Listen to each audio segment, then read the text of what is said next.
आप लोग उम्मीद करेंगे कि अच्छे हैं। तो आज हम फिर से लेकर आ गए हैं स्टोरी ऑफ इंग्लिश का पार्ट 3। पार्ट 3 में हम क्वेश्चन नंबर 5 को देखेंगे। क्वेश्चन नंबर 5 हमारा है right A note on American English. American English के ऊपर एक नोट लिखना है। अमेरिकन इंग्लिश क्या है, ठीक है, तो आइए जानते हैं।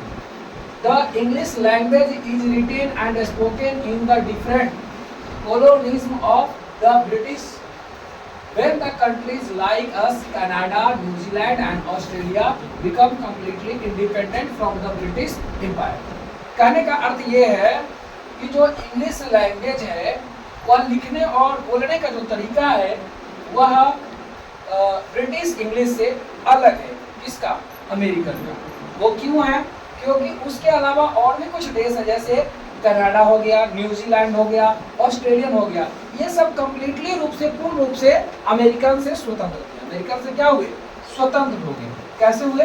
Since then the English language, इस प्रकार से English language spoken and written, बोलने और लिखने में, they are the people of those country, उन देशों के जो लोग थे, they are not the native speaker of English, English का नेटिव स्पीकर नहीं रहे। सो दे क्रिएटेड ए न्यू, इसलिए उन्होंने क्या किया? एक नया वेराइटी ऑफ इंग्लिश, इंग्लिश के एक नया मैंने वेराइटी बनाया, इंग्लिश ब्रिंगिंग सम चेंजेस, जिसमें उन्होंने कुछ चेंजिंग किया। चेंजिंग क्या किया? इन द ओरिजिनल स्पेलिंग, जिसको ओरिजिनल स्पेलिंग था वो ग्रामर एंड फोनेटिक्स, कभी में चेंज किया, स्पेलिंग में चेंज किया, ग्रामर में चेंजिंग किया और फोनेटिक्स यानी उसका जो उच्चारण था उसमें चेंजिंग हुआ। ऑफ द ब्रिटिश इंग्लिश, किसके तुलना में? ब्रिटिश इंग्लिश के।